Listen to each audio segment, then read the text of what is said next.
I'm Don Bentley, and you should be watching the Crew Reviews.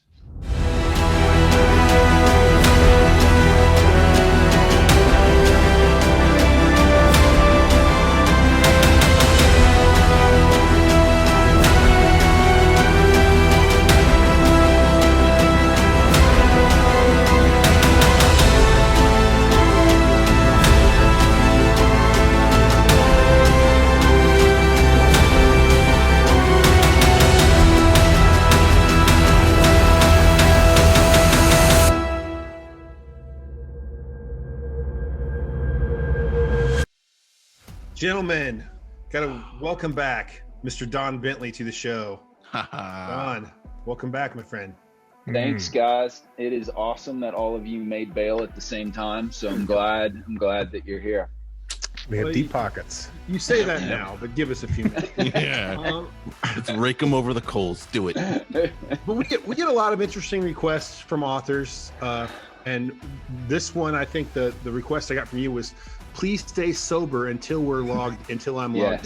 Yes. Hold on. Okay. Well, that quest is over with. And then, if that wasn't enough, there was a shot across our bow on Facebook. So I have to ask the judges. Can I treat this man as a hostile witness? Oh, absolutely. Please, yeah, please do. For the next 12 years. I would expect no less. Seriously, when we first interviewed you, we talked a lot about the humanity of your protagonist, Matt Drake, and how he wasn't a Superman, and how, in fact, he took quite a beating and without sanction. Yeah, he did.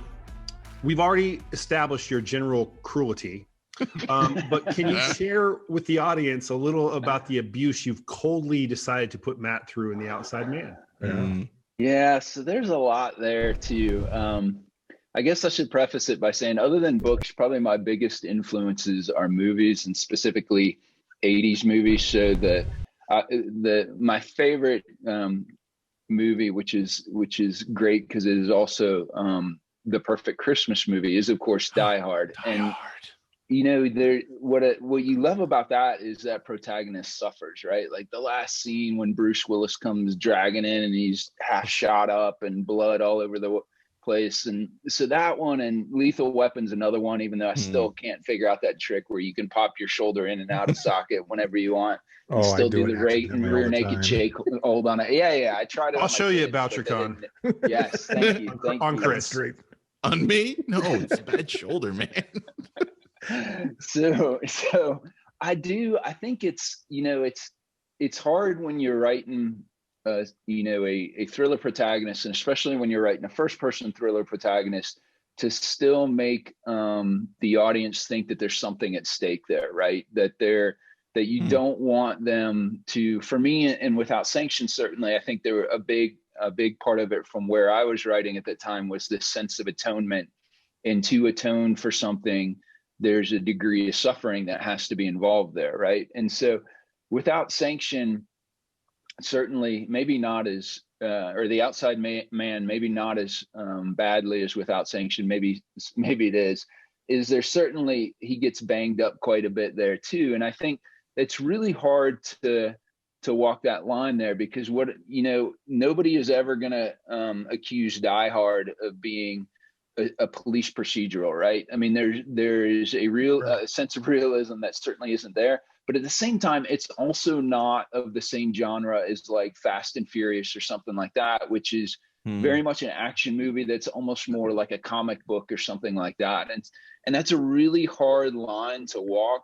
And I try and do that, where what I'm doing is it makes the protagonist suffer, and it also, you want to constantly make life harder for your protagonist. And so some of that is physical, some of that is mental. And so he certainly gets banged up a lot in The Outside Man too, for sure. To our enjoyment. We're all aware of the potential for sophomore slump. How much of that was on your mind writing The Outside Man, and what steps did you consciously take to avoid that? Because clearly you succeeded in sidestepping that issue. I appreciate that. You know, one of my book signings, and I won't mention who, but the person we were doing the signing with, they got us, there were a couple authors and they got us together afterwards, and they're like, just know your second book sucks. Like there's nothing you can do about it. It's just going to suck. And I was like, that's awesome. Like I feel happy in my heart right now. Gives me a lot of motivation. Yeah, I mean, it's gonna suck. Why do I even bother with it? And so might as well turn it in now. Yeah, here you go, Tom. It sucks. Just first pass. My bag of shit. Exactly. And I think there's some of that, and then some of it, you know, your first book, or in my case, Without Sanction was my fourth book. You get to the point where you're like, nobody is ever going to freaking read this thing, so it doesn't matter. And then when you're writing your second book, there's both a great part of that where you're like, holy crap, somebody's actually going to read that. And then the part where you're like, holy crap, somebody's actually going to read this. And so I think for me, a little bit, I might have gotten too much in my own way, where in your head, you're thinking, holy crap, somebody's going to read this. Is this even good? Is anybody going to want to read this? And I think I'm also the guy who loves to go through and read all my reviews on like Amazon and Goodreads and stuff like that. And in fact, some of the very worst ones, yes, I actually carry around with me on my phone. I'm like, this guy hates me so much, and he doesn't even know me. I mean, if he knew me, I could understand why he hated me. Yes, he would. Yeah. If you know us, I mean, him. But I think some of that too is legitimately reading, seeing what people liked and what didn't like. And part of what I think people liked with Without Sanction, kind of one of the common threads across that is like, man, once Matt gets to Syria, this book really takes off. And so that's both a compliment and something that I thought about. I was like, so, you know, what happens in the first third of the book where he isn't in Syria and it doesn't take off? And so that was something I tried a lot with The Outside Man, much like, again, The Lethal Weapon and Bad Boys is another one I like. Die Hard. All those movies take place in a very, very short amount of time, right? Like 24 hours or less, the entire movie. And so what I tried to do with The Outside Man, because I write that way too. And in fact, the thing I dread the most when I get from the copy editor is the timeline stuff. And it's like, what day is this? Is this Sunday? You said. And I'm like, I have no idea what freaking it's the chapter after the chapter before that. What the next one? The next one, yeah. And so I tried to kind of pull that into The Outside Man and maybe start a little faster, but it's also, I think, a hard line to walk as a writer, because you don't want to give the reader whiplash either, right? Where you're doing nothing but going from scene to scene, because then it starts to lose the power behind it. If every scene's a shootout, if every scene something horrible happens. So I don't know, man. I appreciate you saying that. I think my strategy was to try and take the stuff that people said they liked and do more of it in the second book. You started off with a bang, man. It was who was saying, who do we, was it Greg Hurwitz who said it's you should start out your chapters, or he tries to start off chapters like all over the place, like in the middle, but there's confused, what did he say? It was confused, there's good confused and there's annoyed confused. But the way you started was kick-ass. Thanks, man. But you also infused a healthy dose of dark humor in your writing. Yeah. And it works so well in helping define, Matt Drake's character. But is that the dark humor something that's easy? Does it come easy to you to write, or do you have to like think about it?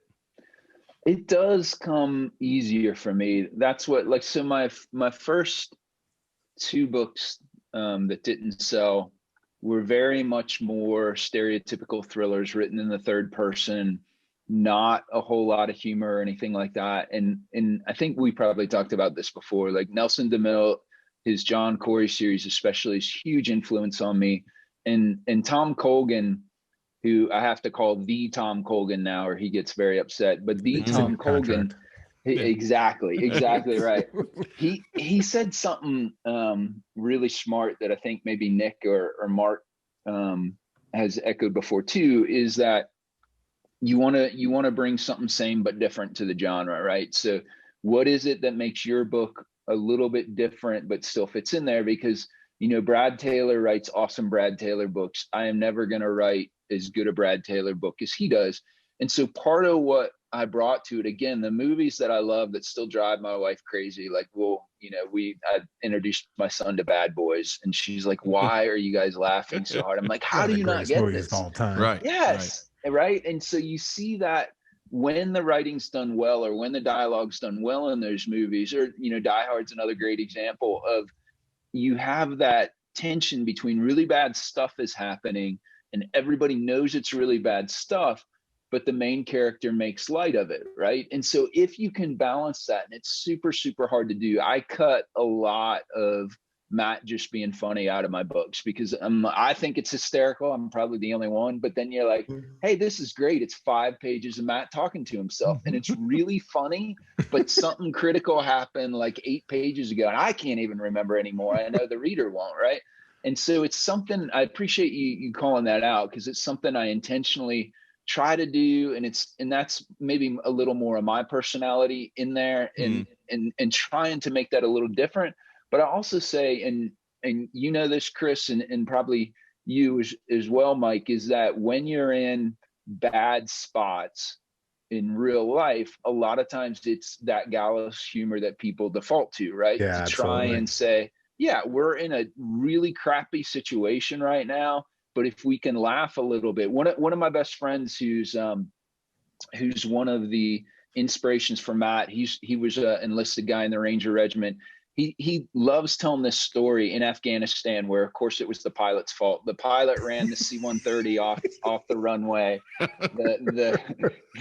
That's no one else's fault, by the way. Well, I mean, it's a little bit the pilot's fault, but the Rangers come out, establish a perimeter. Helicopters come, pilots get on the helicopters and leave, because that's what pilots do. Right. And he said, you know, it's 2 a.m, it's 15 degrees out. We're literally freezing to the ground. And the platoon sergeant comes over to check on me. And I look at him under nods, and I'm like, there's something weird with that dude. And he's running around naked. Like, he's running around the patrol base naked at 2 a.m, right? Because that's the kind of thing you do when it sucks really bad. You have that little bit of humor, and morale boost. Yeah. Morale. Yeah. Your morale. Absolutely. Yeah, absolutely. Hey, Absolutely. I may not have been a Secret Service agent or a physician, but I'm a father of 4, so I've seen some shit, man. Talk to me about We know his kids, and that's so true. You know, so Don, I had a follow up. I mean, you kind of answered it, but I'm curious. So you said you cut out a whole bunch of that humor, the dark humor. You know, there is a fine line. So I mean, how do you find that as a writer? Do you lean on Tom to help you with that, or is that just more internally?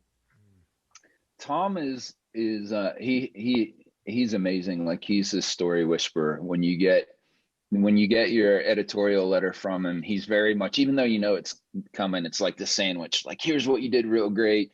Here's what we got to take another look at. Here's what you did real great. But I try and tone down before I get to him. And so my wife has read everything I've ever written. We were high school sweethearts. And so she knew me when I was 17 years old, trying to be a writer. And so she has a really good sense of who Matt is and what I'm trying to do with him. And so she will sometimes be like, this is too much. And I'm like, but that's really fun. And she's like, no, it's too much. And to the point, and I apologize if I told you this before, but a lot of times she's my first reader, and I will give her the book and like stare at her as she's reading, and wait for her to laugh. And I'm like, what part did you laugh at? And she'll tell me, and I'm like, but what about the page before that? And she's like, that wasn't funny. I'm like, no, you didn't get the joke. And so I will use her a lot. And then I've got probably 3 other beta readers that are folks who have read, and they're a pretty good judge on, hey man, this is too much, or you're doing it. But that was one of the hardest parts of Without Sanction, because I was still a little bit figuring it out, is I wrote more chapters over again because of tone, because the exact same thing happened, but Matt was having too much fun or making too much light of it, and you can see the tension just drain away when he does that. And so it's a super, super hard line to walk. Yeah, it's hard to see on your own. It really is. Yeah, I mean, absolutely. Well, we touched a little bit on this earlier. I disagree with the waiting to Syria to pick up. I thought Without Sanction started off, Thank you. right away. Sure. there are essentially two ways, and I'm oversimplifying, of course, two ways to begin a thriller, with a slow burn buildup of intrigue or explosion of action. Yep. Our introduction to Matt and Without Sanction gave us kind of early insights into the type of story we were going to read, and as well as the character and the voice that he had in the very first scene. Likewise, an Outside Man, you again do not waste any time before dropping him right in the action. And I won't spoil anything about that, but it starts right away. So can you tell us about that narrative choice and why it fits so well with this character? Yeah, I appreciate that. That's another great question. So one of my favorite writers in this genre is Daniel Silva, and he has very much the slow burn, right? If my books take less than 24 hours, his can stretch into weeks or months. So he's got a lot of, I think, that old school, like Tinker Tailor Soldier Spy stuff. But then when he has, like, I think it might be either House of Spies or Moscow Rules. I can't remember one of them. The climax, like in that book, is the best climax ever. So we had this whole like long build and everything, and then the climax, like I remember literally being breathless and having to put the book down. I'm not that good of a writer, is what I've come to, and so I can't. Matt is a very impulsive person. I was an attack pilot and a SWAT guy and stuff, and one of my mentors when I was in the Army is like, you should, as an attack pilot, you should always have a bias towards action.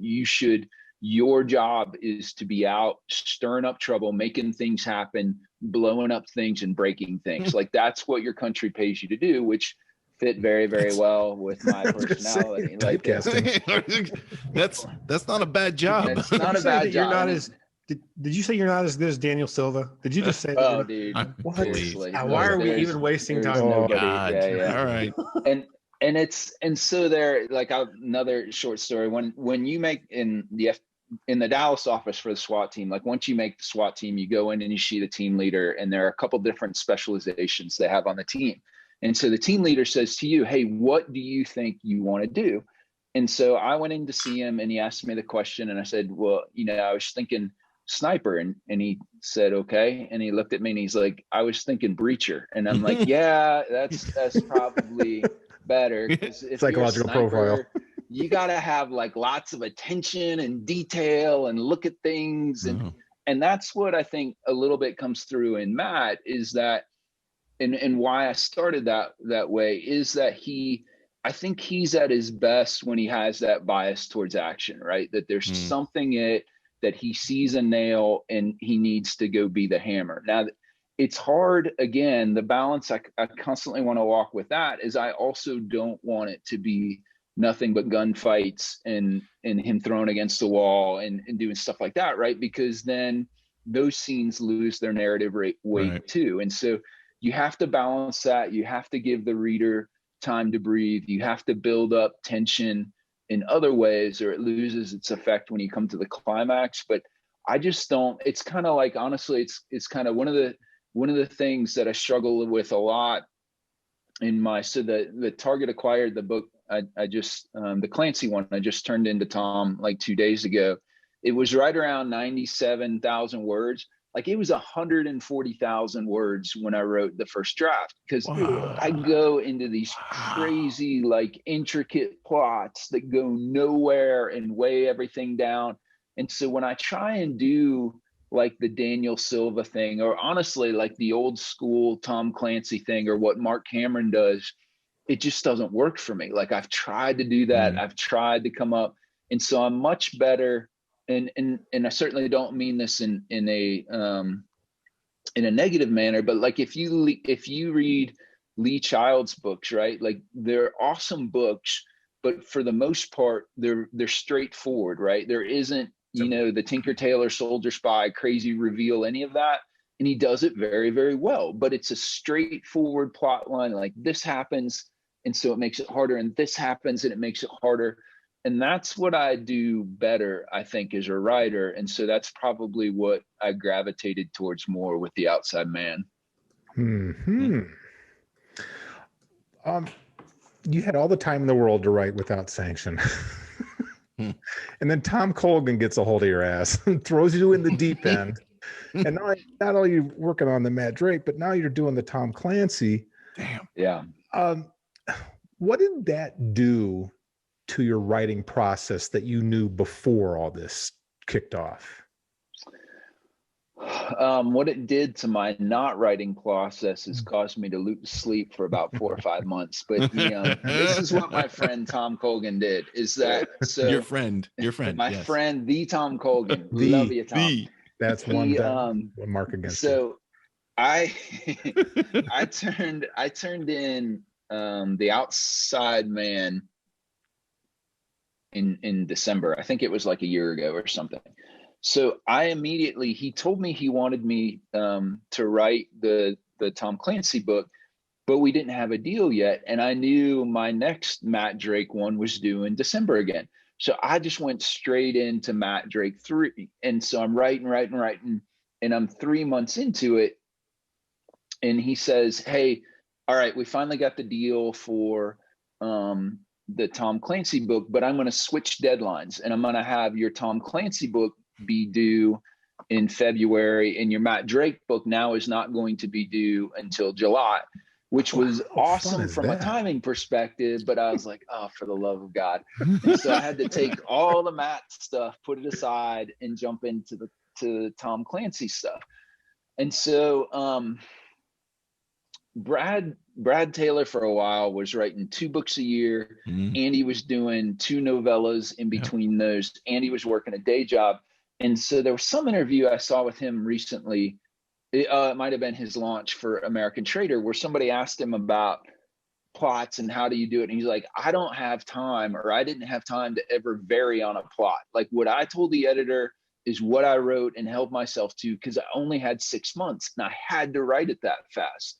And so I'm not that well organized where I can outline before and do that. And so this one, what I learned is, and I'm sorry, this isn't an Outside Man one. This is a Target Acquired one, because it's the one I just did. Like Target Acquired is the most complex book I've ever written. Like the climax I'd show you guys, but my note cards are all messed up. Like I had note cards across the table for 5 different POVs across 70 pages of it all coming together. Wow.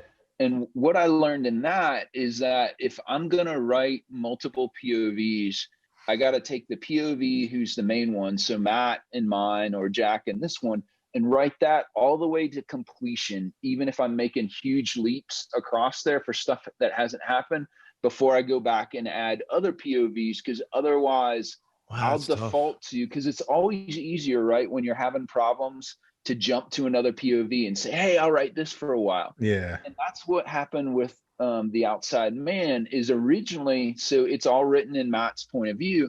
Originally, there were 3 other points of view in there. And so I had them, and they were kind of going somewhere.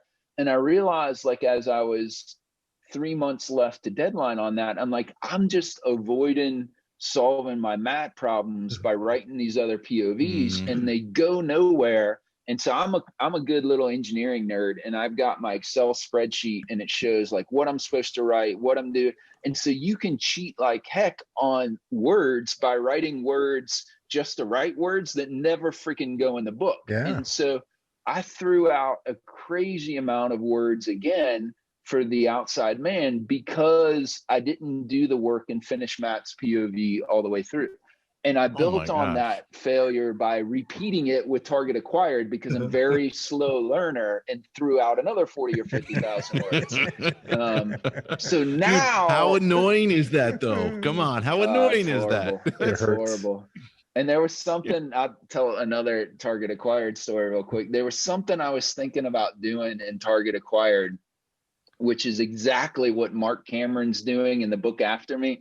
And so I called him up. I'm like, hey, I'm thinking about doing this. And it got really, really, really quiet. And he's like, well, I'm kind of doing that. And so anyway, I don't know why I told you that story, but there you go. So we love Mark, and he's an awesome guy, but he'll kill you. Yeah, he's scary. He'll like, snuff you when you sleep. And he's like Alaskan polar bear guy. Yeah. I don't know. Yeah. Hey, all right. So let's take a step back. Let's go back to The Outside Man. We talked a little bit about Target acquired. So you mentioned in the acknowledgments that you read Nadia Murad's The Last Girl. Yeah. So I have a difficult time forgetting the child pornography investigation I led when I was in the Secret Service. It's not trafficking, but it's similar. I was angry for months, dude, months. Yep. And the images I saw and I had to testify to, they still haunt me. Did you experience similar emotions when you were, writing this? And as writers, is it possible to separate ourselves when writing about such horrific topics? Yeah. So I never had to work child pornography. In the FBI, they call it innocent images. But there is when we were at the academy, every Tuesday night or something, they'd bring in agents to brief a case. And one of the ones that they briefed was this brother and sister that were abducted and horrible things happened to him. So I can't imagine what you went through actually seeing it and everything like that. Her book is heartbreaking, but for me, and she went through it. So she's talking as a first person, she was trafficked by ISIS and everything. But for me, there's separation that I can do from just having read it as a book and not lived it like you do. For those of you who aren't law enforcement folks, when you're the case officer on one of those cases like what Chris is talking about, you live that case. Like it's what you go to bed thinking about. It's what you wake up in the morning doing. It consumes you. And so her book is gut wrenching, but I could, because I was reading it, because I didn't know her, I could put some distance in that. And there's certainly an aspect of sex trafficking that's in The Outside Man. And I really wrestled with it back and forth because The Outside Man is meant to be, a fun book. It's meant to be something that's entertaining, but it's this super, super horrific practice, very, very weighty.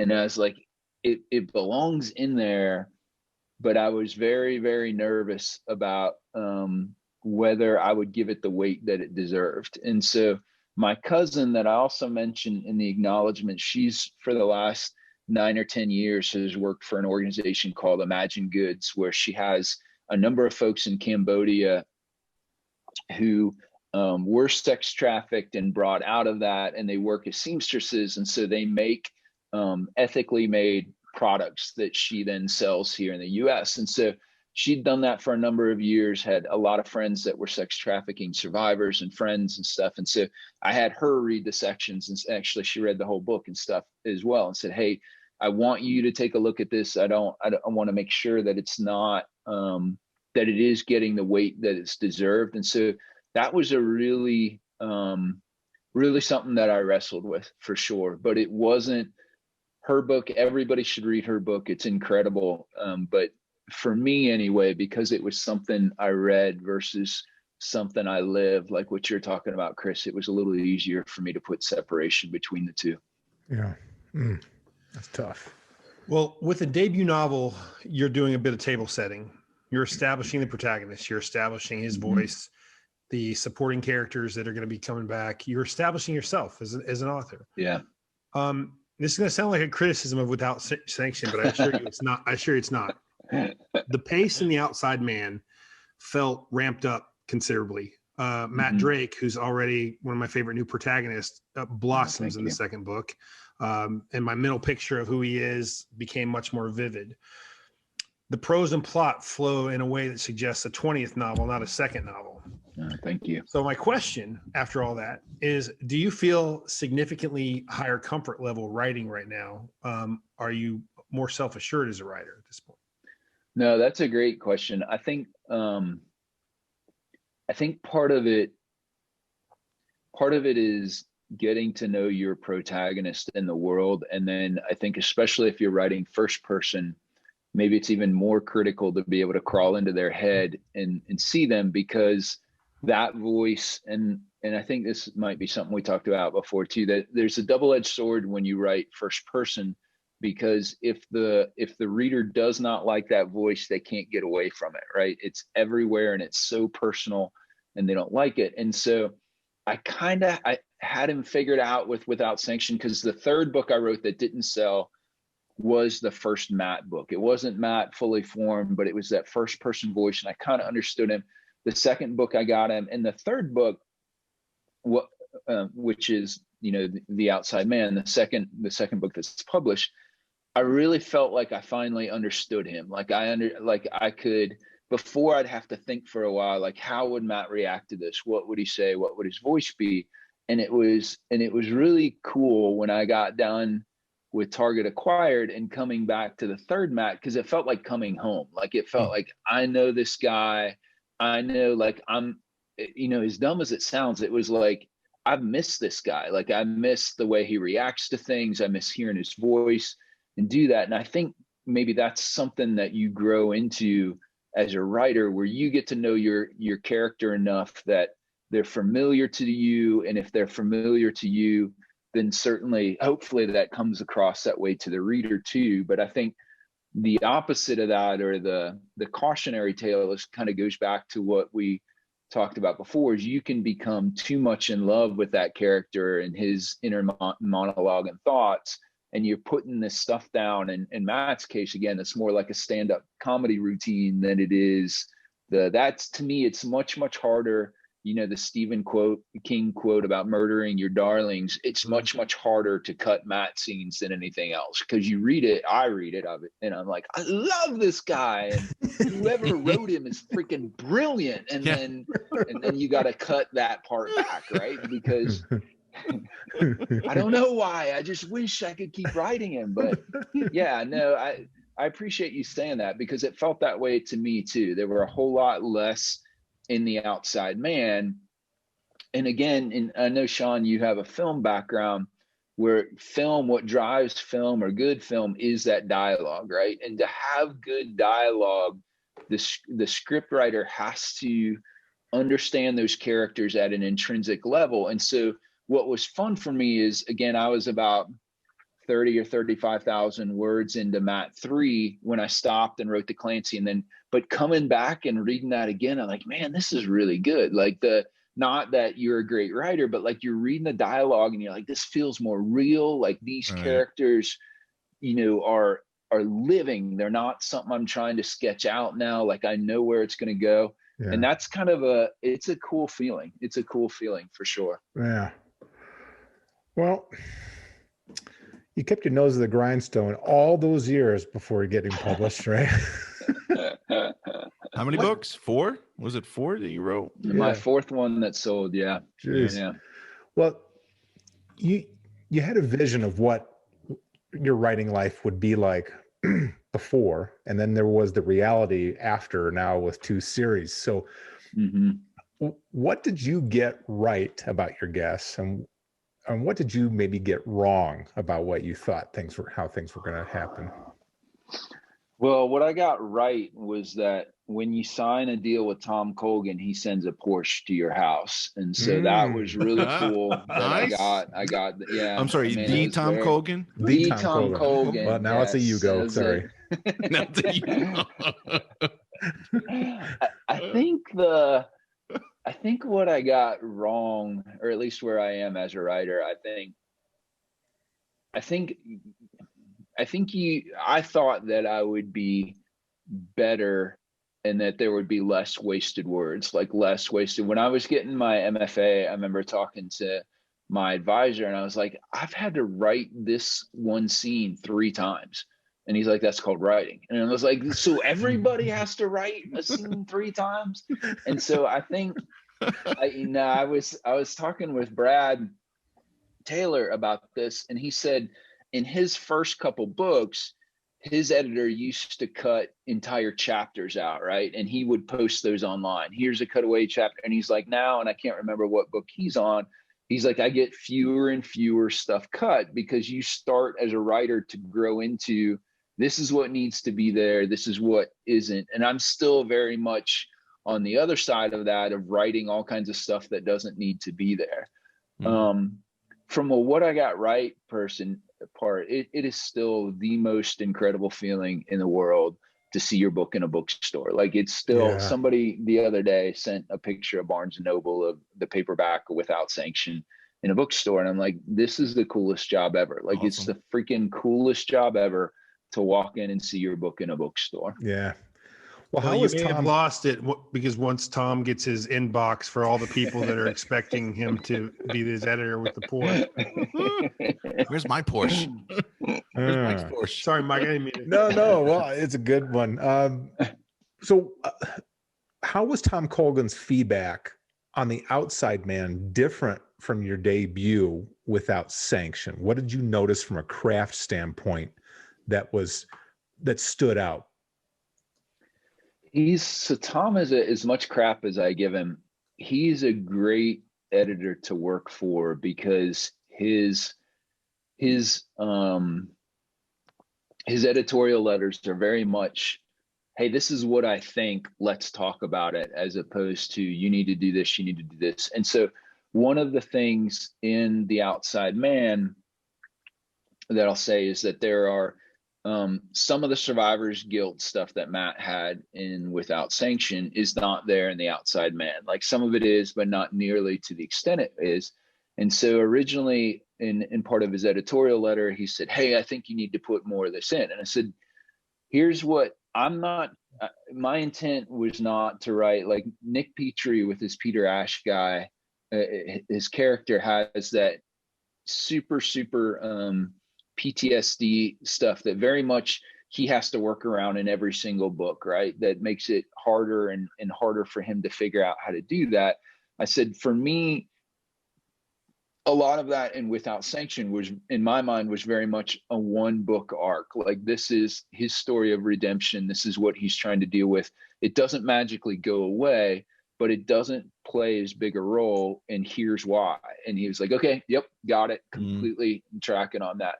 He still is very much, so the climax of The Outside Man was different before Tom got a hold of it. And so I had done some things and probably, taken the easy way out. And he's like, nope. And he's like, you have to go back and address this because the reader, I'm like, but that's hard. And I don't even know what day it is. I don't like hard. I don't keep track of that. That's why he's the Tom Colgan. Yes, that's why he's the Tom Colgan. He's the Tom Colgan. And he's like, yes, Matt is funny, but you still need to address this. So those are the things that we have more of the discussion on. With Tom, at least with me, very little of it is around like language or anything like that. It's all about, or the majority of it is around plot and, what are you trying to do here, and pacing in this part, and this is what I was thinking here, and you did something different. Is this what you want? Because this is what my perspective was. And so he's the part of it. I think me maybe getting a little bit more confident as a writer is my very first interaction with him. My very first one is when I talked to him before he even bought the book, and he just wanted to talk. And I called up Nick Petrie. I'm like, what is this going to be about? And he's like, take a breath. And he's like, one of the questions he's going to ask you is, can you write a book in 12 months? Say yes. And so my first one with him, I said yes, even though I didn't know if I could write a book in 12 months. And so my first editorial one, like he sends the letter ahead of time and then schedules a time to talk. And I thought I needed to come to every one of those points, like have the answer and know. And it was kind of like, here's your homework assignment, come to class and be ready. With The Outside Man, I'd gotten a little more comfortable with me, and certainly more comfortable with my relationship with him, where it was, and he was like this all along. It was, kind of me putting these expectations, is I didn't have to have all the answers to the things he wanted to talk about, because we would talk about it and we'd say, hey, what do you think about this? Well, maybe this, what if we did it this way? And it felt like, before I felt like it was a test, like I needed to have the answers before I came to class. This felt much more collaborative in nature. And I again, say that was nothing in Tom's attitude that changed. It was all, I think, a little bit in me having more confidence to maybe not have the answers when I came, and just to see what he thought as an editor, as opposed to saying, here's what it's going to be. I answered all your questions, and to say, it's all right some of the time to say, I don't know. Like this is what I thought. I don't know. What do you think? And believe it or not, the guy who edited Tom Clancy and Janet Ivanovich, he's actually got some pretty good ideas, and maybe I should listen to some of them. The Tom Colgan. The Tom Colgan. All right. Well, you've written the last 2 Matt Drake books in first person. Yep. As most of our audience is aware, you're now writing, as we talked about, the Jack Ryan Jr. books in the Tom Clancy universe with Target Acquire, which is due in a few months, right? No, I turned it in. So it was. Well, it's going to come out. Coming out. Yeah, I'm sorry. It's coming out in June. Right, June. Did you write that one in first person? No. So Tom wrote in third person, and I wanted to, and at least I think all the other books by the other co-writers were written in third person too. Mark's books are right there. Yeah. Yeah. How was that transition? How was that transition from first back to third?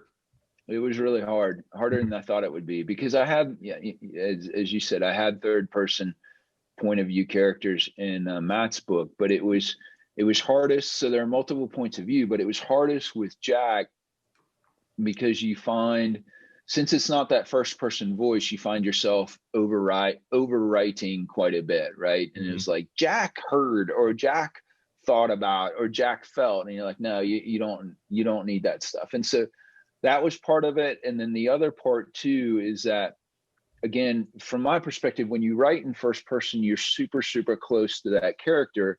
When you write in third person, there's more distance there. And so some of it, I'd certainly read what Mike had done and what Mark Greaney had done.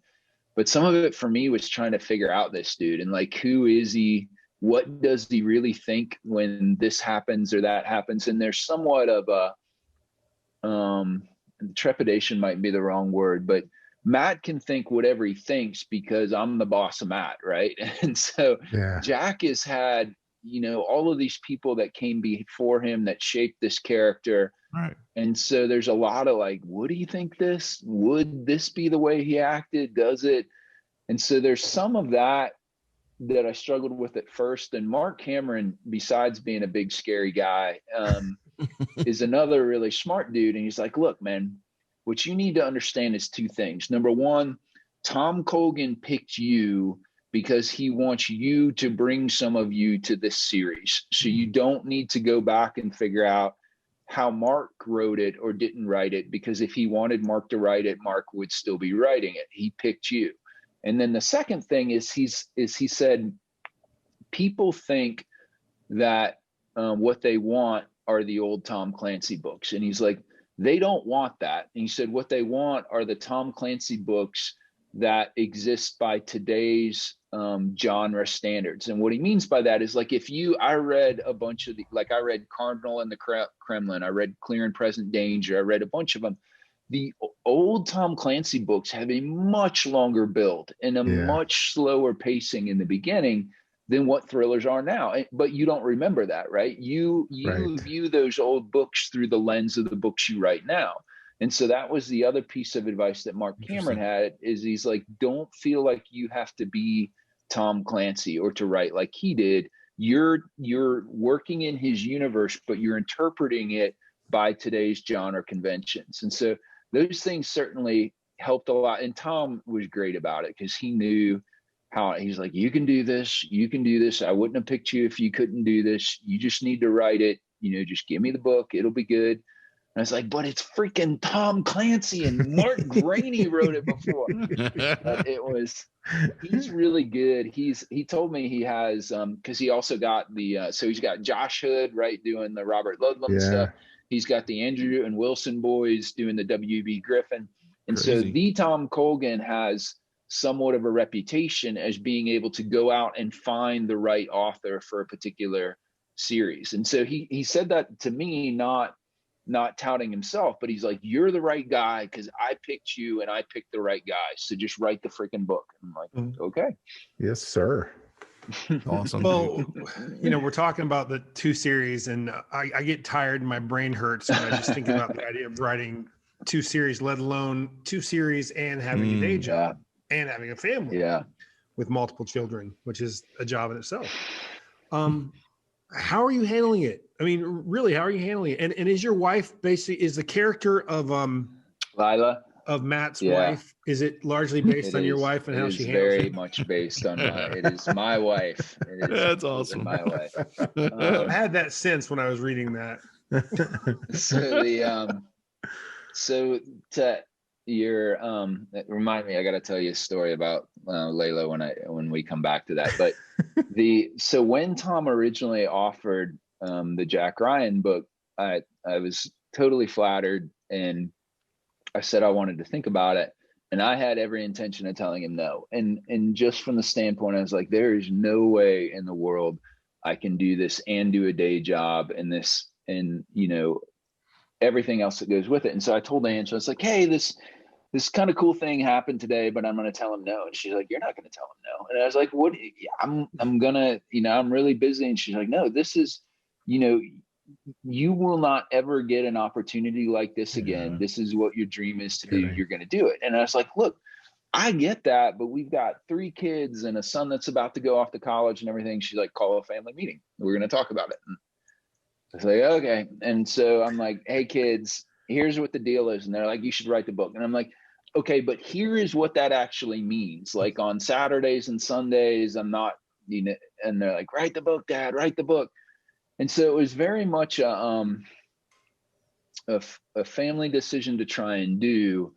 And then you just get into the groove where I get up early in the morning and write at night before, after dinner, before I go to bed, and I write during the weekends and stuff. And so I don't really have a life other than that. And it's, but you know what, not to get too philosophical on it either, but when I talked to Mark Greeny about it, I said, so when you quit your day job and you went to do this, you had like all your income offset. And he's like, I didn't have any of that. And he's like, I had a couple of books under contract, but I knew I wanted to be a writer.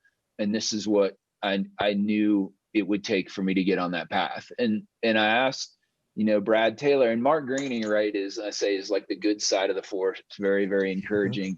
Brad Taylor's like, it's the hardest freaking thing I ever did. I almost died. But it's 2 years. And I'm like, oh no. I love that, dude. It's harder than Delta Force.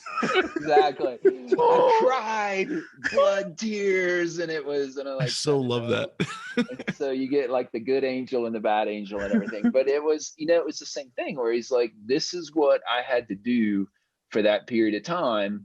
And very few times does life just hand you something and it's easy to do, right? If it's a big opportunity. So it's something I know I can't keep doing my day job and these 2 books. Like I'm not going to be able to do that. But I think I have in my mind, if I'm fortunate enough to be able to keep writing and stuff, where I've talked with the family and stuff and said, here's what I think the timeline is going to be. And then I could write full time for that. And so that's part of it too, right? Is having kind of that exit strategy or the longer plan that says, if we do it for this amount of time, this is what it's going to mean for us as a family, but here's what it could be on the other side. And so that's kind of where we're at. Short-term versus long-term. Yeah. Play the long game, baby. You managed to balance all that and survive the main portion of the interview. I don't know. You are a survivor. I don't know. He's not off the X yet. Use all my jokes. I didn't get to use all my jokes because I'm not off the X. You're not done yet. We're not off the air yet. All right, plenty of time. All right, because I got edit them back story. I got a Chris story for the Target Acquired. It's a great joke. Oh, you said you had a Layla story too. I had a Layla story. So Layla, I'm a big fan too. Again, I think the writing between the characters is some of the best. There's the show Friday Night Lights that has like Tammy Taylor, and like the writing between the 2 of them, the husband and wife, is freaking phenomenal. And so there's a character on there whose name is Lila Garrity is one of the characters. And so when I was writing Layla, in my mind, like I went and found because Lila is part Afghan and part Pakistani, and I was like, hey, this name will work for both. And so in my mind, that name was Lila. And so I was like, this is who the character is. And Ange all the time is like, this is Layla. Like this word is Layla. That's how it is. And I'm like, it's Lila. I'm the freaking author. I can call it what I want.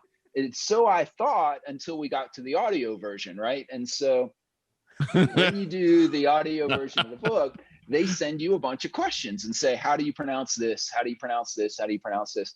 And her name wasn't on it. And so I didn't even think about it. And then about, 2 weeks afterwards, I'm like, hey, so my main character's wife is Lila, and then it was like crickets, and they're like, well, we've recorded that already, and when we looked it up, the word is Layla, and so that is her name now. There it is. Ange was very, very happy about, and so it's Layla. Yeah.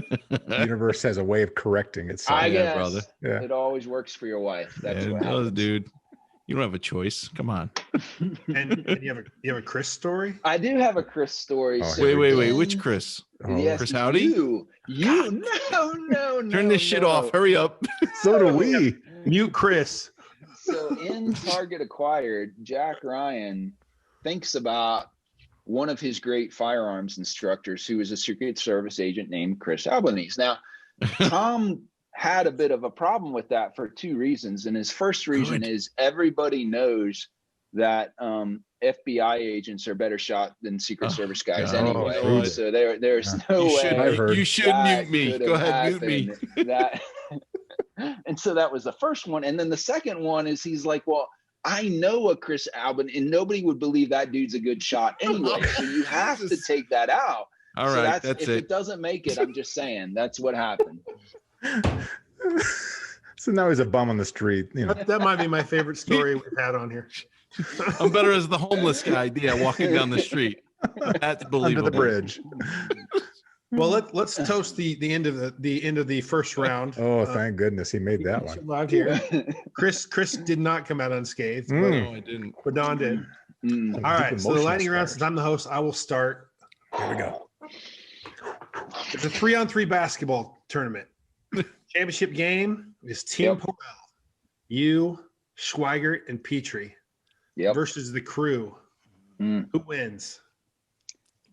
Physical game. Physical. Was there alcohol consumed before the game started? Well, that's that's pretty much a given. I mean, we're gonna win. Let's be honest. Silly question. I don't think any of you could recite the alphabet forwards at this point. So let's. No, but I'm taking all 5 fouls. I can still drain the threes, though. I can still drain the threes. Okay. In a few months, Lord willing, we'll all be in New Orleans at BoucherCon. Yes. 2 authors in our collective circle get arrested. Mm. Which 2 and what are the charges? Can't be drunk driving. That's too easy. Go on. No. I think I think Taylor and Graney get arrested for jaywalking because Taylor does whatever he wants and Graney is too nice to call him back is what I think happens. I'm calling it right here. Jaywalking, Taylor and Graney. Oh, put that on your card, everybody. There it is. Okay, and let's stay on the subject of NOLA. It has those amazing cemeteries, the above ground cemeteries. So I'm going to get a little morbid here. What will your headstone say? It'll say he should have put more Matt funny scenes in his book. That's what it's gonna say. I don't know. I shouldn't have jaywalked with Graney and Taylor. I guess I don't know. Well, the follow up was what is it going to say after Tom edits it? I told him so. Less jokes. All right, I'm up. So California would like to know from you, how's all that green energy sourcing working out for Texas this week? So the story on that is amazing. I don't know if you've seen it or not, but I guess I was reading a Wall Street Journal article about it this morning, and something like 40% of Texas's power comes from the turbines. In fact, we used to, when I was an Apache pilot, and we would fly from Fort Hood out to the National Training Center or out to Mesa, Arizona, when we would trade in the Alpha model Apaches for longbows, you would fly over West Texas and it was just freaking, wind turbines as far as you could see. And apparently those froze up, and the only way to unfreeze them is you have to get a helicopter that comes up and sprays stuff in the turbine to unfreeze it. So if this writing thing doesn't work out, I'm going to get a job flying a helicopter and spraying stuff into turbines. That's what I've got to say. It doesn't about seem that. dangerous at all. All right. Chris just did his turbine impression just a minute. Totally blanked out there. I don't know what you said. Hopefully, good stuff. We're getting a storm tomorrow. Apparently, we're already losing internet and shit. So. All right. Question number 2. Matt Drake has captured Josh Hood and has but one question he wants answered. What is this question? Can you speak a single sentence without dropping the F-bomb? That is my question for Josh Hood. We all know the answer to that already. You should have seen it, or you guys maybe you did last night with Barbara Peters, where the spotlight's on him and he starts, and you can see he's like, he wants to. How do I not say the F-bomb? How do I not say the F-bomb? I mean, like he's seizing up. It was terrifying. We love Josh. Come to Bowsher Khan. All right. Number 3. When was the last time you reminded everyone in your family that best-selling authors don't do housework? Right before I came in here, and my wife helped me set up my little light studio. Yeah, and like I can't. I don't do housework, and I don't set up studios. So that's what I'd say. Although he's been on 200 Zooms in the last week. All right. Well, I'm going to ask you Texas questions. I'm going to, you're from Texas, you live in Texas. This is the questions are going to get harder and harder. I'm going to start off with an easy one. Who is considered the father of Texas? I think that is Austin. Is that right? Yep. Yes. There you go, dude. All right. One. Next one. Which ingredient is not in a Texas chili recipe? Tomatoes, beef, or beans? I'm gonna go. I thought this was easy. Yeah, I know. Tomatoes. No. Is it beans? Try again. I'll give you no chance. Beans. He knew it. His first instinct was beans, but he went away. My first instinct was beans. All right, so you're 1 out of 2. All right. Let's see if you can go 2 out of 3. Unlikely, but let's see. This is the toughest one. Major League Soccer, MLS, has 3 teams in Texas. FC Dallas, the Houston Dynamo, and you live in Austin, right? Mm-hmm. The Austin what? People he's not from Texas. The Austin soccer players. Good enough. Let's drink to that. Sam Houston. Doesn't matter. Austin FC. The sales of Outside Man just went down in Austin, and soccer mom continued. I just want to say he's from Texas. He got 1 out of 3. Yeah, but is soccer a sport? That's what I want. No, it's not. Hey, man. Great job. You survived again.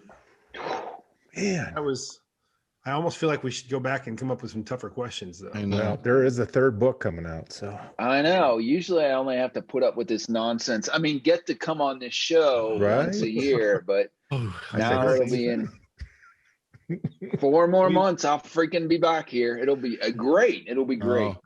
Then we're gonna compare you to Clancy and see how well you do.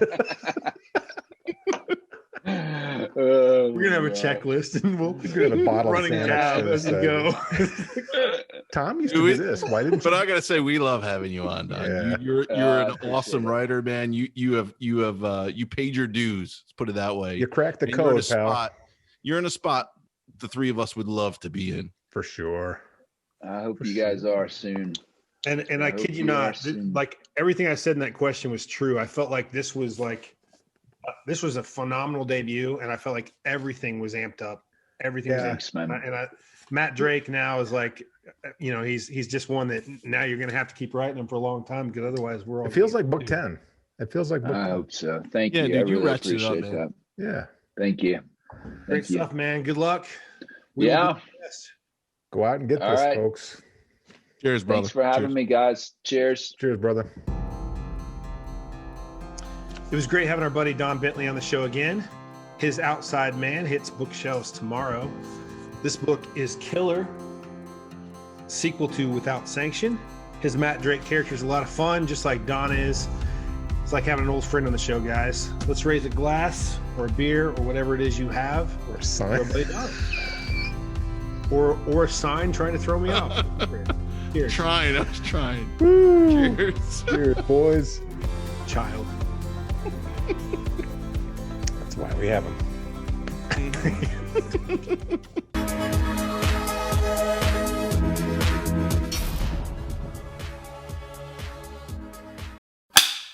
Make it quick, because now I have to take a piss. Well, just hold it there, your Mr. Bladderpants. Mr. Bladderpants. All right. Hold on, I'm just gonna go. Here we are. And this is the outro for Don Bentley. And it's what? And Hotel Tango. What? That beard is looking mighty trim today. He must have Yeah, what'd you groomed do? himself before this interview. I don't know, 12? My son will get a kick out of that. But yeah, my daddy, he's dumb. Oh, boy. Tell me when you guys are ready for me to do my outro. Do you have I the got words 5 more ready? minutes of internal monologue and then we're good. It's great having Don on the show. It's like having an old friend on the show because he is old and he is our friend. Yeah. So, Chris, I was trying to. It wasn't even a body part. I know. I was gonna like, should I show a nipple? Nah, what was just that? top of this. We haven't Okay. even gotten to the good I stuff couldn't yet. tell what it was, and that's what my mind was like. What the hell is that? All right. What did you write? I didn't even bother reading It it. wasn't even a word. 3, 2, Take what? and- Yeah. It was great having our buddy Don Bentley on the show again. The Outside Man hits newsstands tomorrow. Okay, Data. Newsstands. Books. Okay, book stands. Okay. The newspaper. I hate Okay, you. folks. I hate you both. I was 1976. well, actually, I don't hate you. I- I just hate you, Chris. Your first one was so good, I had to F it up. I'm It sorry. was, and it was like you have to pee. You're the one that has to pee. I'm sitting here hurrying for you. Mike, you should have thrown that back up on 3. Like so people. We're still recording. I got You should have highlighted Chris. He's got You a have the catheter. bladder of for a everybody. 7-year-old girl, and I'm sitting here trying to help you. 8-year-old girl, but go on. And yeah.